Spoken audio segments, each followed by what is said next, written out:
Marriage is meant to be a union of two, built on trust, intimacy, and shared secrets. But what happens when a third voice becomes louder than your spouse's? What happens when your partner finds comfort confiding in someone else instead of you? Today's story takes us right into the heart of that tension, where a young wife on her birthday receives a beautiful surprise from her husband. A gift that should have brought moments of pure joy, but rather left her with a heavy heart, and a heart lingering with unanswered questions. This is what I call the third party syndrome. Is it just an innocent friendship? Or is it a silent threat that could destroy even the strongest of bonds? Stay with us as we dive right into the story and uncover lessons that could help this couple and anyone who is struggling with issues of trust, boundaries, and intimacy in marriage. I remain your greatest host, Omolola Pearl Sam, aka Lady Pearl.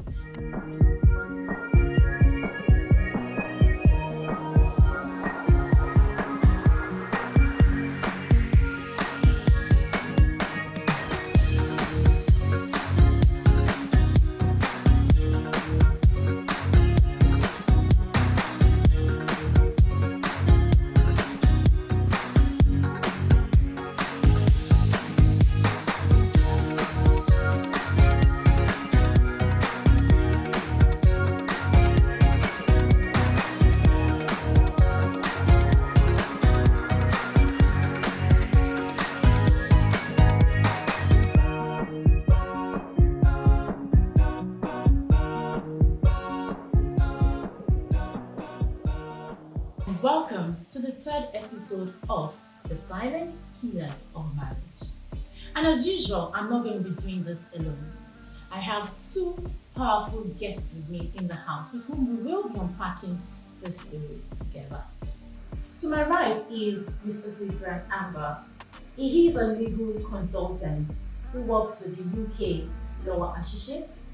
He has successfully assisted so many individuals, families, and businesses to resolve complex immigration issues over the years. And listen, he is not just a legal consultant, he is also a pastor who has over the years counseled so many families, and he has great insight into family dynamics. Join with me as I welcome Pastor CY, popularly known as Pastor CY, to this wonderful and great episode. You're welcome, sir. Thank you for having me. Glad to have you in the studio today.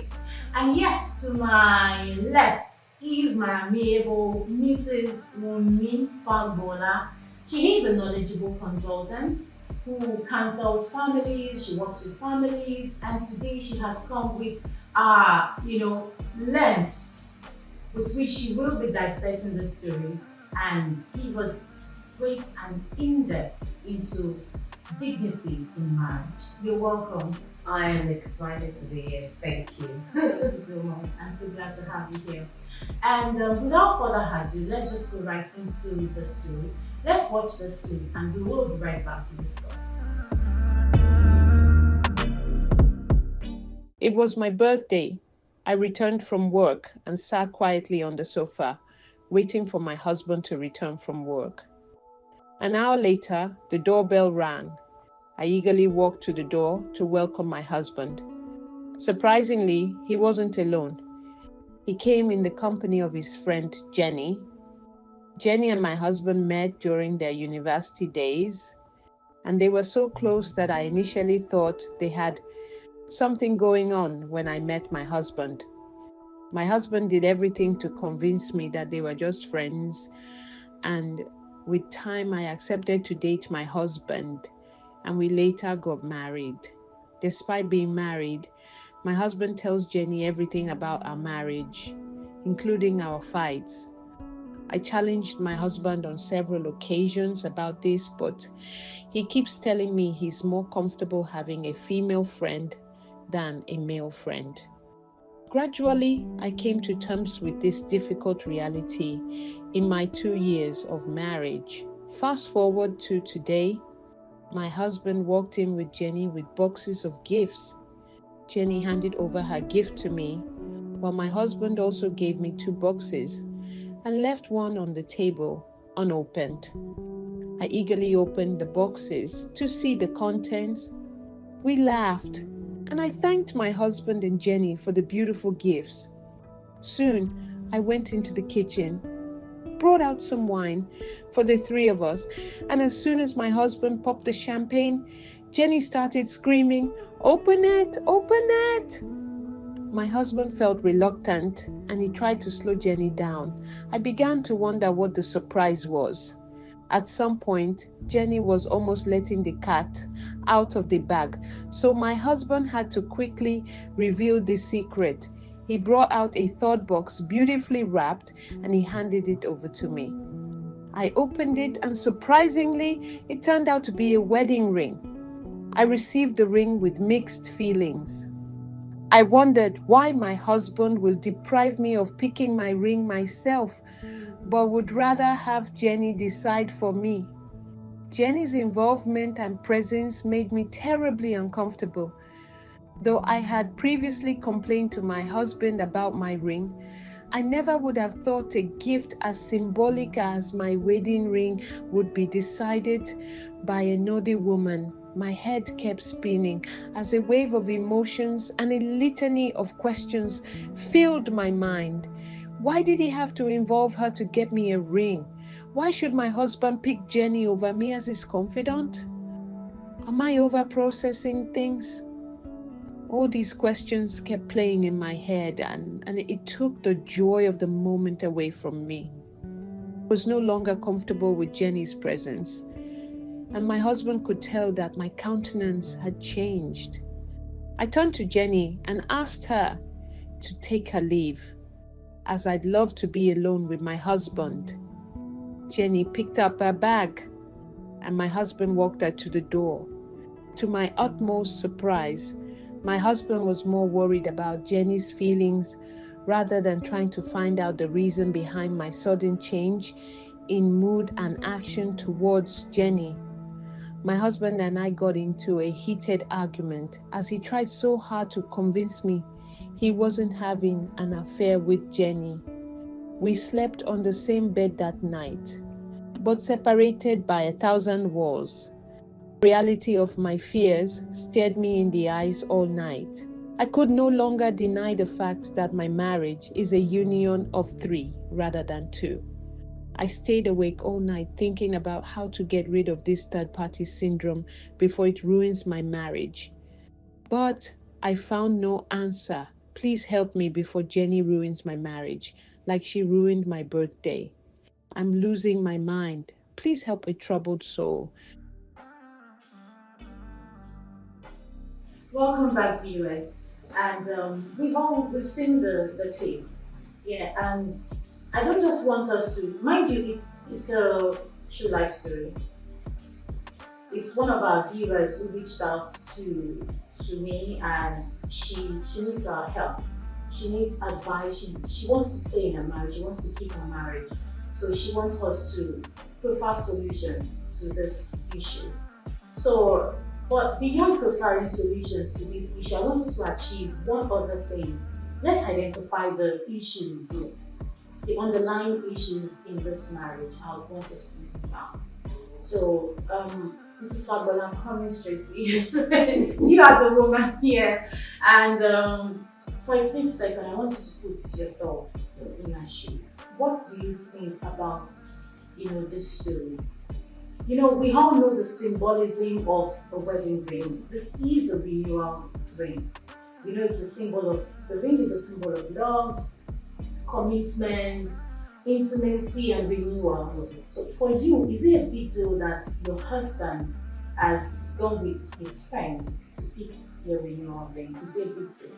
I mean, like you said, we all know what the ring symbolizes in the marriage. Yeah. It's a sacred vow, and like you said, it's intimacy. It represents so many other things that should be between the man and the wife, even according to the Bible. It's very separate. So a third party, as a friend, going to pick up a ring for a married couple is a no-no for me. It's a no-no. It's a no-no. I mean, as my husband, Yeah. I would expect that my husband already knows what I would like.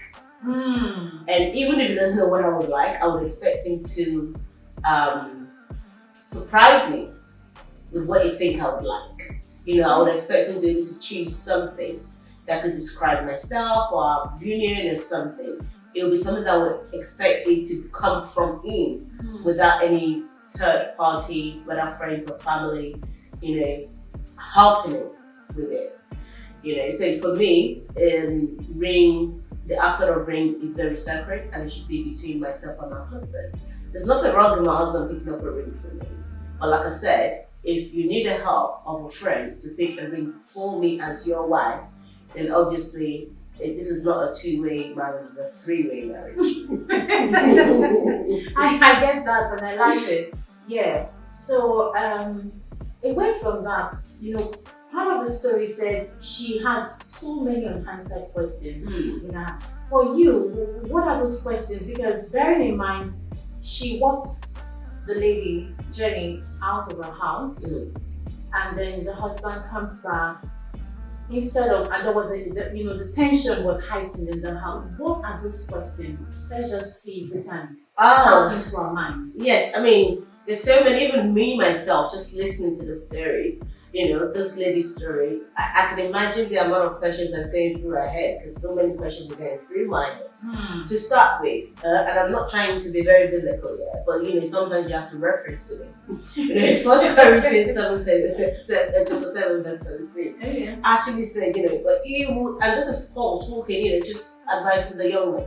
He said, but he who is married is concerned about the things of the world, how he may place his wife. Now, this is one of the reasons why he chose not to be married. Because once you said you're married, you have to please your wife. Meaning, sometimes the things of God might sit on the side. And that's why he chose not to be married, because he knows that he will not be able to please his wife. So now, in the aspect of what has happened, your wife has asked this lady to leave, and you've not come back into the house to give your wife grief. That's not you pleasing your wife, because one, for me, you're not listening to what I'm telling you as my husband I do not like. Even if it's something that you love, it does not matter. If I'm expressing to you that I don't like it, I expect you as my husband to respect that. That's number one. And if you're not respecting that, and you're defending another woman, even if it's a man, it doesn't even matter at this point, defending anyone else other than me as your wife already proposes a lot of questions of what else is happening. What else am I not aware of? Is this a marriage between two people? Or am I in this marriage alone?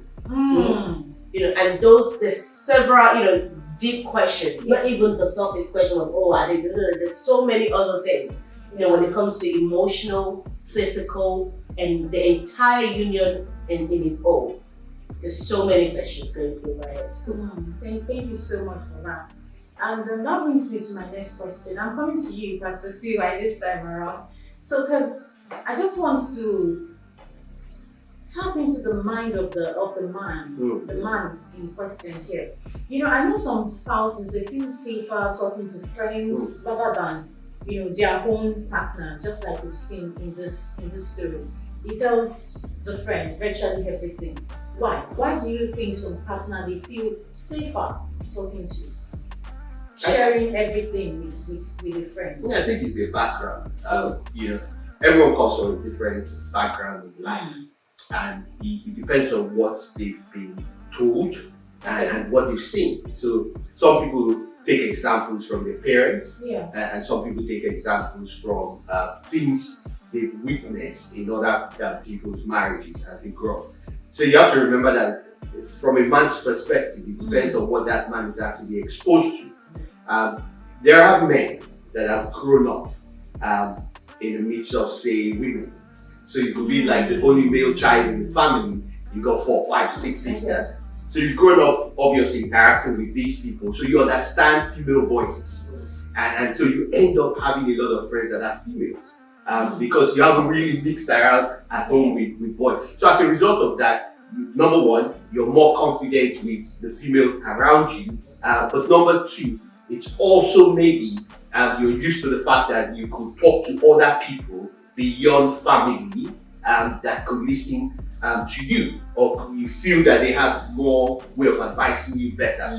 So people do that, and people, because they come from that background, it's easy for you to understand that they feel a lot safer talking to an external person than they will actually talk to their particular spouse. And again, in the course of the marriage, maybe there are circumstances that have led the man to feel, I don't need to discuss everything with my wife. I've heard people say that. I've heard men say that. There are men that say, yes, that some men say, oh, I talk with my wife, but I don't need to discuss everything with my wife. It's okay if that's what you think, but the question is, the 25% you don't discuss with your wife, who did you discuss it with? Because you've got to let out your feelings. And trust me, every man lets out his feelings. It's a question of who is he letting his feelings out to. And so that's why when he's avoiding, say, talking to his spouse, there are certain things he says she doesn't need to know, some other person needs to know. I like your point. So you've established that it could be a background thing for the guy. And probably he doesn't really know. But in this case, he does know. Oh, yes. And that takes me to my next question. Because in this situation, she had expressed a discomfort about, Jenny's presence and all. She had told him, but the man was dismissive. I'm asking, is it an ego thing, or you can't tell me how to run my home, you can tell me how to run my life? Is it coming from that point, or is it just a guy that I just can't care? I can't be bothered. It's coming from a lot of points. It is coming from a lot of points because yes, it could be the ego thing. I'm a man. I do what I want to do. I tell you what to do. I married you. You didn't marry me, so I tell you exactly how to run the house. But apart from that too, it could just be ignorance. It could just be that the man has no clue what she's talking about, right? And in his head, it's like, what are you talking about? The way I grew up, right? We're used to talking about people. We even talk to our neighbors. We talk to our neighbor's dog, cats, and everything. So what are you talking about? And then this is someone who's trying to say where I come from or what I'm used to. We don't share everything with everyone. But the very fact that he's not listening to her means that there's an underlying problem for him that he doesn't identify as a problem. So that's why he's taking that particular stand. The issue for us is, what is that underlying problem? That's what we haven't yet been able to pinpoint. But yeah, if you're asking me, if you're asking me, does he have a right to act the way he's acted in this scenario? I would say, again, it just depends on what he knows or what he doesn't know. Once we're able to identify that issue, then we begin to tackle what we do next to deal with this underlying problem. Okay, so there is an underlying problem and it has to be resolved, it has to be tackled. But then now that the man has been, is dismissive, what do you think the woman should do? Okay, my question is, do you think it was a smart move for the woman to have walked Jenny out of the house? I mean, it's her house. I'm thinking she can do anything she wants to do. Okay, but then it did help the tension. It heightens the tension in the house. Because for me, I'm thinking, why she didn't, because she had this prior discussion with her husband, and the husband isn't doing anything about it. For a woman, shouldn't you just face Jenny headlong and establish your boundaries? That's before walking her house. And that's what I'm thinking in my, I don't want this. Your closeness, shouldn't she has established her boundaries before walking her out? I'm thinking, was it a smart move? Or is there a better way to have, handled it? I mean, there's a lot of angles that we can come with when it comes to this scenario. And just so that we take the base now, because there's so many things that can be done prior to when it comes to setting boundaries. For me personally, I always say this: boundaries should be set even before marriage. Yes. So if that boundaries wasn't set before marriage, I always say to women, they don't complain now. That don't mean that's right. But the bottom line is, these boundaries should have been set before marriage. Because I always say to women, whatever you would not accept in your marriage, ascertain it before you go into the marriage, because it is going to be a problem when you get there. So anything that you know you're not comfortable with now, hash it out, discuss it, come to a compromise about it before you say I do. That's number one. Now, should this boundary have been set before they got married? It should have been. It shouldn't be happening now. Oh, it has happened now, fine. Okay? This is also a birthday. If you want to, it's an individual thing whereby your birthday, I want to celebrate it with my friends, I want to celebrate with my husband, I want to celebrate with my family. If she's at home and waiting for her husband, then obviously she's waiting to celebrate with her husband. It shouldn't have been a third person working in, staying there in any circumstances, number one. So the moment they already walked in, would have been, oh, thank you so much. You can take your leave now. That's what I would have done. Then any other issue that needs to be asked between me and her, we can do that after that day. But there was no need for her to be there in the first place. So I do support this lady walking her out of her house on her birthday. Because that already showed me that this man does not respect this woman. It's her birthday. If you respect her, that should not have been there at all. I think just to add to just to add to what she said, don't forget the problem isn't her and this third party, right? I don't believe that in any. Oh yes. I don't even think, and I don't support any woman taking issues with any third party that is causing friction in the marriage. The moment you step out, and you see, again, I'm used to a lot of stories where women have gone out of their way to attack the third party. They end up destroying themselves, or they end up injuring themselves. And quick interesting story. Imagine someone who goes out to fight the third party, the police get involved, and then she gets arrested, and then she ends up going to prison. And by the time she comes out of prison, the marriage is over, and the man has moved into the third party's home. So what you just done is that you just opened the door simply because you attacked the third party. The third party is not the issue. The person you have at home. So she had every right to ask whoever that person is to leave the comfort of her home. Your home is your castle.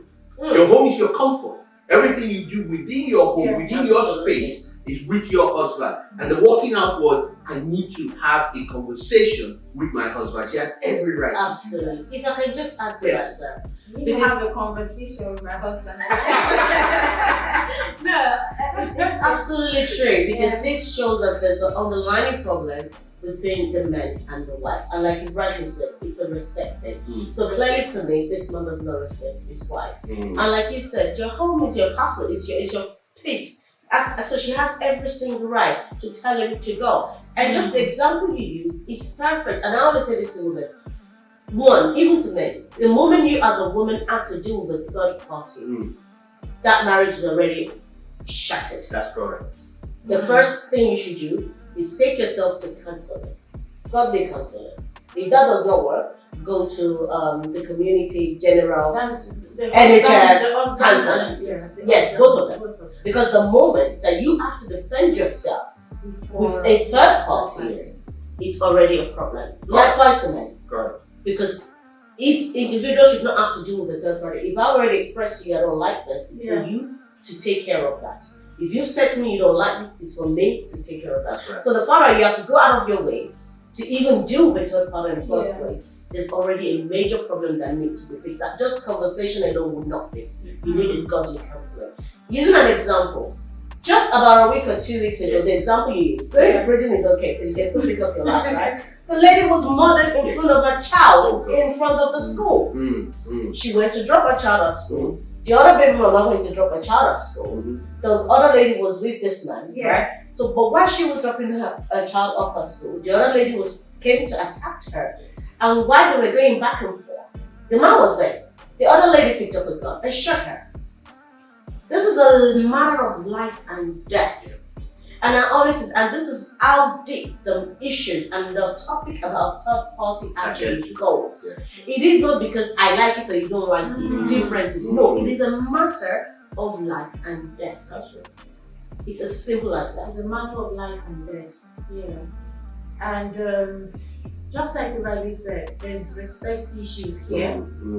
And there's some other issues that probably she should have seen whilst they were cutting. Oh, yes. Because I like the part, the points where you raised that clear boundaries has to be set before marriage.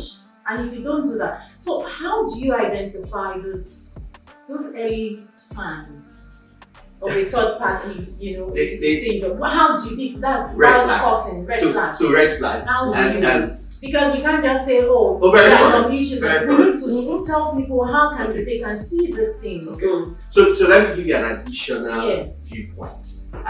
She just said that boundaries should be set before marriage. Boundaries should be set at every point in time. Because there's stages in marriage. Yeah. Right? Yeah. There's stages where you're just getting married, but there are no children. Yeah. Then there's a stage where children come in. Yeah. And then there's a stage where the children grow up and the children are no longer there as you need them to be. And you're now back as a couple without children. At every stage that you get in marriage, you must always identify where are we now and what are the boundaries that we're setting up now. Apart from that, the biggest one is this. Financially or status-wise, at the time you married, you might have been a nobody and you didn't have enough financial prowess as you now have over the years. Now you're well known. Now you've got all of a sudden you've jumped from 5-6 friends. You've now got, if you throw a birthday party, you're not going to have 200, 300, 500 people attend. So because your friendship circle has grown up, we need to set boundaries again. Yeah, absolutely. That when you had 5 friends, we could cope with your 5 friends. We could throw a birthday party and we could do all of that in our back garden. All of a sudden, we now want to have a birthday and you're talking about renting a hall for 10,000, 15,000, simply because your circle has increased. Yes. So you set boundaries at every stage, at every point in time, right? So that's why I say that in setting those boundaries, you then begin to understand what are the things that we now need to do to address any conflict that comes up in the marriage? Absolutely. Yeah. If I can just add to that, in the topic of this third party, like something myself and my husband did right before we even got married at all. So the moment we proposed, the first one, this number one, because it's about, I think, from the moment we're together till the day God calls us back home, it's something that must not change, which is if we have a problem, or if we don't have a problem, if there's anything noise anything from a third party, including our parents, is a noise. No matter what it is, it's a noise.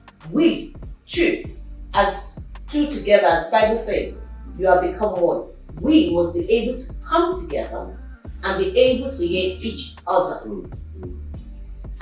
and be able to understand and listen to each other's voice. But it's human nature. It's not even a situation between a husband and a wife. Yeah. The Bible gives us an example that if you have a conflict with somebody, that the first thing you do is to settle with that person one-on-one. The Bible gives steps. And if it doesn't happen, then you know where to go to. You go to the elders, you go to your pastor. Very correct. Yeah, you follow that order. Okay, so I like what you just said. So are we saying now that there are circumstances where you can take your issues out? Of course, yes. Oh yes, the Bible, it's just like it's very well. So we don't see those people as a third party. No. It's after the conversation between you and your husband, like for instance, let's come back to this story. Yes.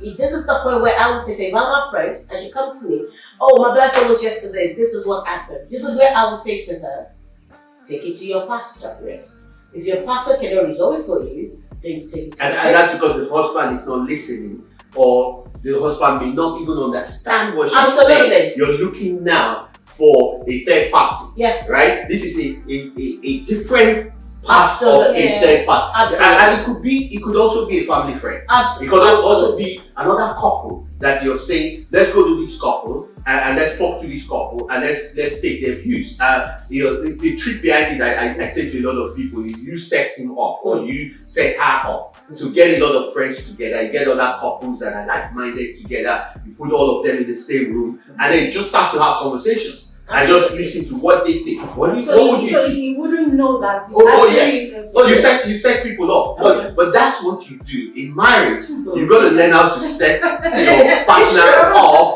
Oh, that's absolutely for the good. Yeah. For the good of the marriage. Well, you know, there are some partners, even whilst in that conversation, they will still not get the message. No, but that's what I'm saying. There are stats. And I always say, my girlfriends, I always say to them, do not discuss your marital problem with your friend. You know what? Yeah. You could never know the intentions. Yeah. That's why in this sort of situation, whereby it has come to this that you're not listening to me, you're not hearing me out, we're not understanding each other on this level, nothing is changing, go for a godly counselor. Because even parents, this is what I always say, even with our parents, we'll hear what they have to say because they're there to guide us. But it doesn't mean that we follow what they say because we have to be able to come back. If we cannot come back together as a couple to make decisions. I mean, I grew up in an African background whereby most decisions about my life or my siblings' life were made between my father and his older brother. Yes, my mother was just there. And it affected each and every one of our lives. So they're there to guide you. But if the both of you can come back together to make decisions over your own, then there's nothing. But when it gets to situations like this, there are stuff that even the Bible has said you should take. You go for a body counseling with your pastor. You know, they have family matters that you can go and discuss with. And you see the point that Pastor just mentioned about setting yourselves up. You as a woman have to be able to set your family up in a way, in an alignment. You know, when we talk, I'm digressing a little bit. When you say open doors, that's just not open for you. No. You have to set yourself. You take action. You have to set yourself in certain places to be able to have access, right? It's the same thing with marriage. You look at the kind of friends your husband is already going out with. And you look for a godly couple. Yes. Then you say, you know what, let's go to dinner with this godly couple. In fact, it's exactly what we do in our marriage now. We don't have separate friends. Now it's okay. Those couples, they're in alignment with our goals. Let's go for dinner with them. And you say, why you do this? There will be conversations that will come. That the things that you yourself, that your husband is not understanding about what you're saying. In those kind of when another man is saying it, it's like, oh, okay. I think let me pick up from this understanding because you said something. You said, what if you do all of that and then the man still does not understand?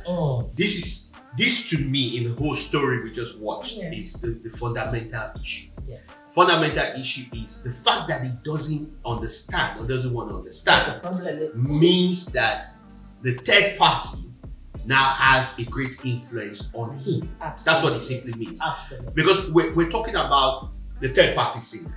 It means we're saying that there's a third party that is affecting this person. And don't forget that we're saying there's a lot of detachment. There's emotional detachment from his wife. There's intelligent detachment from his wife. We're intimate detachment, and we're not talking about sex. We're saying that interaction with that third party is opening the door to a lot of things, and we could just keep it at emotional alone. Absolutely. It means that if you can share deep things as to I'm getting a wedding ring for a vow. Look, you can discuss anything you want to discuss with anybody at the third party. But there are certain things in a marriage that is personal to the couple, that is separate and is not for anybody's ears to hear. The Bible says when you're getting married that you forsake your father, you forsake your mother. It doesn't even talk, the Bible doesn't even have time to talk about brothers and siblings and friends because it already assumes that you should know that you were cutting away all those people in the first place. So let me take you to the one that will pain you the most, is the blood. And I'm saying that father, that mother you've always respected, cut them off. Forsake is a heavy word. Cut them off, meaning they're your first biggest problem in marriage, third party syndrome. Thank you. The moment somebody, a man or a woman, gets to a position where I've cut off father, I've cut off mother, but I've got to pick up people below my brother, my sister, my friends, And and I'm able to share with them intimate, private things in my marriage, that's when it becomes a problem. Absolutely. A man should say anything he wants to say. Whether you're saying it to the opposite sex, whether you're saying it to a friend or anything like that, it's perfectly fine. But when you're discussing your marriage and intimate things about your marriage, then you're already detached from the joy or the sweetness or the intimacy in that marriage. Absolutely. I mean, it takes away what you just said now. When we look at Ephesians 5:21, I'm very sure, it takes away that old Bible passage that says submit to one another in reference to Christ. Correct. Submit. It's spiritual, but that's what means. That's what the major problem is in marriage. Why do I listen to you? Like you said, I married you. But the truth is, if I didn't agree to marry you, we won't be here. So you do not marry me. We both married each other. Now, you're saying submit, it's not that I want to lie down and step on your head. No, I like that. submission means it's you and I. Both You know, of us. and it says in reference to Christ. When we look at Christ, when we want to describe Christ, there's only two words we can use to describe Christ: humility and a heart of service. Yes. Okay. Simple, and that's what a man should have to his wife, and a wife should have to her husband. Okay. Simple as that. Okay, thank you so much. So we've identified quite a number of issues, and I just want to, narrow it down to respect. I want to narrow it down to not setting clear boundaries before marriage, and the third one is those two. I would issues. say submission. Those two Submission issues. is a big one in marriages because Submission. that word, it's not very. People don't understand what the word submission means. Submission, they think, is control. No, submission is not a control. It's like when the Bible says, "Leave everything, submit to me." It means everything that concerns me should be your number one priority. That's what submission is. And in marriage, that's what it should be. Everything that concerns my husband is a priority for me. Everything that concerns me should be a priority to my husband. And that's what submission is. And I think that's what we're not seeing here in this scenario as well. Okay. All right. So thank you so much for that. So submission as well. Let's just go on a quick break. We've identified issues. We'll be right back to talk about the solutions, the advice to help this particular couple and even viewers at home. We'll be right back.